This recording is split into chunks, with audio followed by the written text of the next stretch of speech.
भाजप खासदार रामदास तडस यांनी फेटाळले सुनेचे आरोप। रामदास तडस यांच्या सुनेने केले गंभीर आरोप। 2020 पासून त्यांचं प्रेम संबंध आहे, त्यांचं लग्न झालं ते मला माहिती नव्हतं।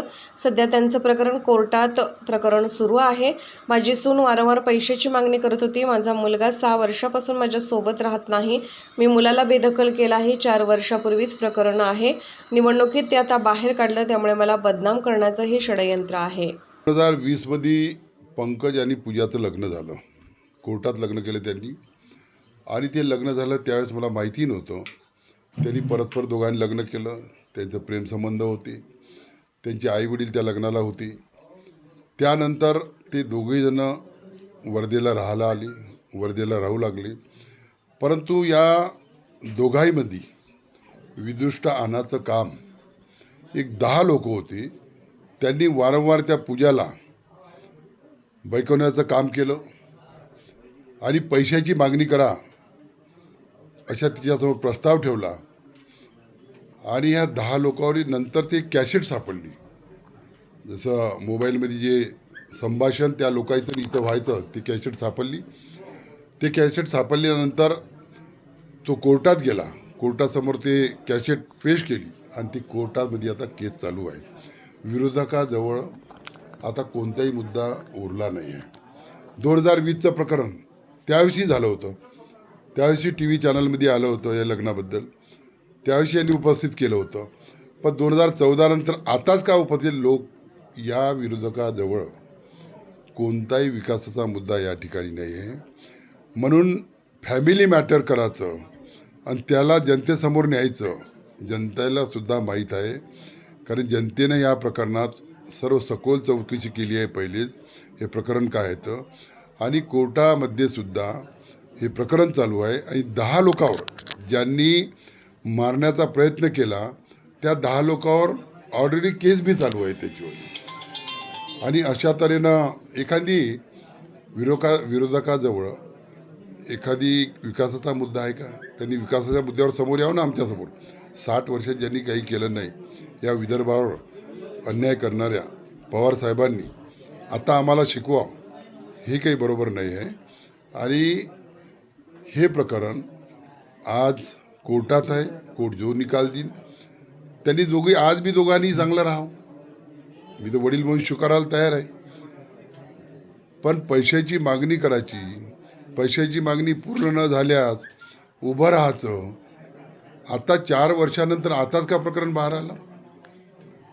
आजच प्रकरण का बाहेर आले हे की आता त्यांना माहीत आहे की आपला पराजय पक्का आहे, म्हणून घरगुती मॅटर समोर आणायचं आणि लोकाला श्रवण करायचं हेच विरोधकाचं यावेळेस षडयंत्र आहे। त्यांनी असं म्हटलं की माझं लग्न झाल्यानंतर मला त्या फ्लॅटमधून बाहेर काढलं, मला अपत्य होतं तेव्हा कोणत्या प्रकारची माझी काळजी घेतली नाही, मला कोणतंही सहकार्य केलं नाही, उपभोगाची वस्तू म्हणून मला पाहिलं असं त्यांचा आरोप आहे।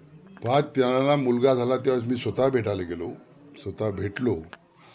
परंतु त्यांचं जे षडयंत्र त्यांच्यासोबत जे राहणारे आहे ते अत्यंत क्रिमिनल लोक आहे। काही जे एका मर्डरमध्ये पैशासाठी ज्यांनी मर्डर केला आणि ते आता जमानतीवर बाहेर आहे, असे लोक त्यांच्यासोबत आहे। तर ते काय करणार समोर? म्हणजे एका कुटुंबाची बर्बादी करण्याचं काम या लोकांनी केलं आहे, याला जनता माफ करणार नाही। तुमच्या सुनेनी नरेंद्र मोदींची वेळ मागितली आहे भेटीसाठी, कसं पाहता? तो त्यांचा प्रश्न आहे, वेळ मागितली त्यांनी वेळ द्यायची, तो त्यांचा प्रश्न आहे। पण आज कोर्टात केस चालू असल्यामुळे मी काही याच्यावर खूप काही बोलणार नाही। परंतु हे विरोधकाचं षडयंत्र या ठिकाणी आहे। त्यांनी लोकसभेच्या वेळेसच का हे षडयंत्र समोर आणलं, याच्या अगोदर का नाही आणलं? पण लोकसभेची निवडणूक लागली, मी उमेदवार आहे, त्यांना माहीत आहे मी निवडून येणार आहे, आणि म्हणून हे विरोधकांना षडयंत्र। लहान मुलांचा DNA जो आहे तो DNA तपासावा असं तुम्ही वक्तव्य केलं, समजा आरोप आहे। कोर्टात त्यांच्याबद्दल मागणी केली आहे का दोघांचाही DNA तपासण्यात यावं, कोर्टात मागणी केली। कोर्ट ज्यावेळेस निर्णय देते त्यावेळेस ते DNA तपासणी देते। तुमच्याकडून पक्षाकडून वरून काही तुम्ही विचारणा झाली आहे का? तुम्ही आधी सूचना देता पक्षाला असं काही? मला पक्षाबद्दल काही विचारणा झाली नाही। उलट मी पक्षाच्या नेत्याला हे प्रकरण सांगितलं, त्यांनी सांगितलं का जेव्हा राजकारण येते त्यावेळेस विरोधक हा धंदा करतो। सुषमा अंधारे यांनी असं म्हटलं आहे की सर्व भारत हा मोदींचा परिवार आहे, तर ती सून त्यांचा परिवार होऊ शकत नाही का तुमची सून? मोदींचा या देशाचे 140 करोड जनता हे एक मोदी साहेबाचा परिवार आहे. परंतु एक कोर्टात केस चालू आहे. म्हणजे एखाद्याला मारायचा प्रयत्न झाला आणि षडयंत्र जर रचलं असलं आणि ते प्रूफ आहे, प्रूफ असल्यावर बी ते सिद्ध आता कोर्टात होणार आहे.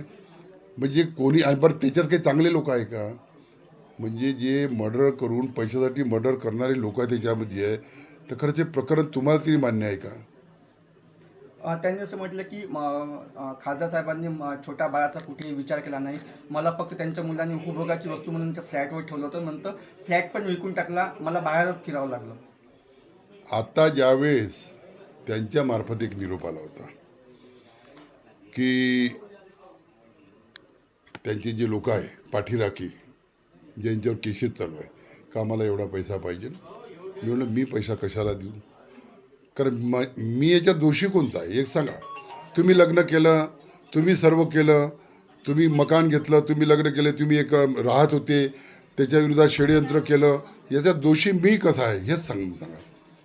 माझा कवडीचा दोष नसताना मला दोषी कसा पकडता या ठिकाणी. मी प्रयत्न अनेक डाव केले, त्यांनी एक म्हणून अनेक डाव दोघाला एक मी आणलं, पण त्यांचे एवढे संबंध दुरावले होते तर त्या मुलाला माहीत होतं का आपण हिच्यासोबत राहिलं तर हे मारल्याशिवाय राहणार नाही, कारण त्या ग्रुपमध्ये होती आणि तेच या ठिकाणी कारणीभूत आहे.